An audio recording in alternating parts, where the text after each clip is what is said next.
Hi guys, this is Janani here and today we're going to see how to make baked super soft donuts. The ingredients that you'll need for this recipe will be displayed on the screen. Please make sure that you follow the recipe exactly.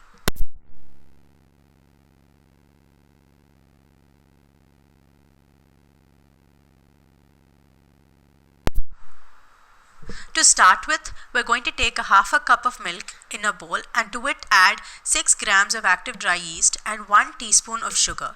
Mix well and set aside for 5 to 10 minutes. It should look like this at the end of it. In another bowl, we're going to combine 2 teaspoons of milk with 1/8 of a cup of water and 1/8 of a cup of oil. Mix it well and set aside. In another bowl, we're going to take 170 grams of flour and to it add 20 grams of sugar. Mix this well and start to make a well in the center of this flour. Once you have made a well, pour in your yeast liquid as well as the water milk mixture that you made before. Once you've poured both these in, start to incorporate it with the flour.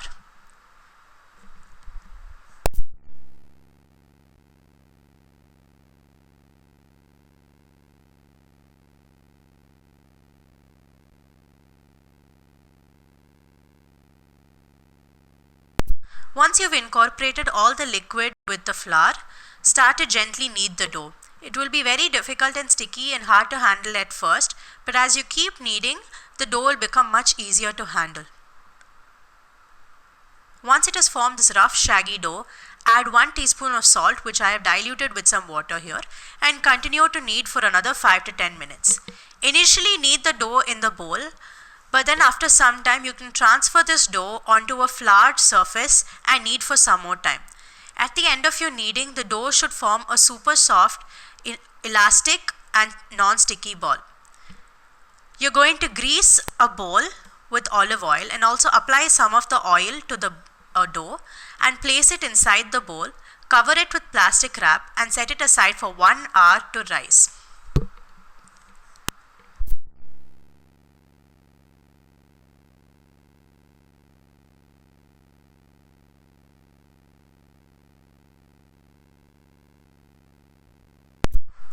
After an hour, punch the dough to release all the gas and transfer it onto another floured surface and knead for another 5 to 10 minutes to even out all the gas bubbles that have formed inside. Once you are happy with the consistency of the dough, it should be soft and elastic. We're now going to move on to shaping the dough. To shape the dough, you can take a rolling pin and start pressing down on the dough and roll it out into a roughly circular shape. It does not need to be perfect. Just make sure that the thickness of your dough is 1/4 of an inch thick all the way around so that you can cut donuts from it. Once you are happy with the thickness of your dough, you can now move on to cutting donuts from this dough.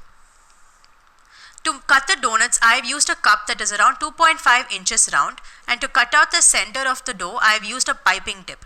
But you can also replace this with cookie cutters and a bottle cap.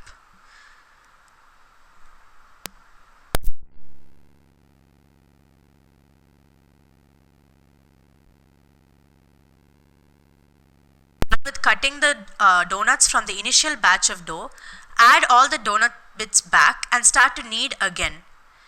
Please repeat this process until you have no more dough to form donuts with.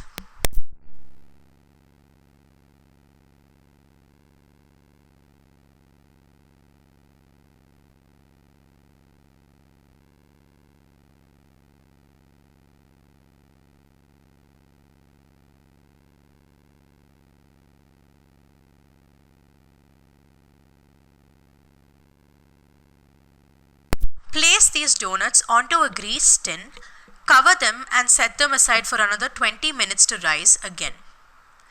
In this time, you can preheat the oven to 200 degrees Celsius for 10 minutes. Once they have risen, you're going to brush the tops of the dough with milk. You can then bake these donuts in the oven at 200 degrees Celsius for 10 minutes. Just make sure they are golden brown on top. Now we're going to move on to the topping, which here is a white chocolate ganache. Take 1 cup of white chocolate and 1 cup of fresh cream, microwave them together and mix and set aside.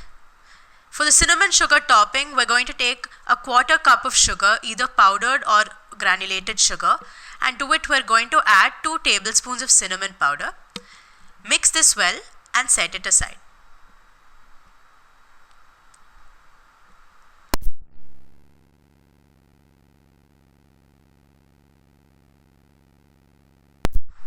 Once your donuts have cooled, they're ready for dipping. Just take the donut and dip them into the topping of your choice. For the cinnamon sugar donuts, I first dip them in melted butter and then dip them into the cinnamon sugar mix that we had made. You can decorate them with whatever you want. I chose to decorate the white chocolate donuts with sprinkles. Once you've decorated, you can enjoy them straight out of the oven. Please make sure to eat them while they're still either room temperature or warm, because they tend to get hard when they're cold. If you like this recipe, detailed instructions will be given in our blog linked below.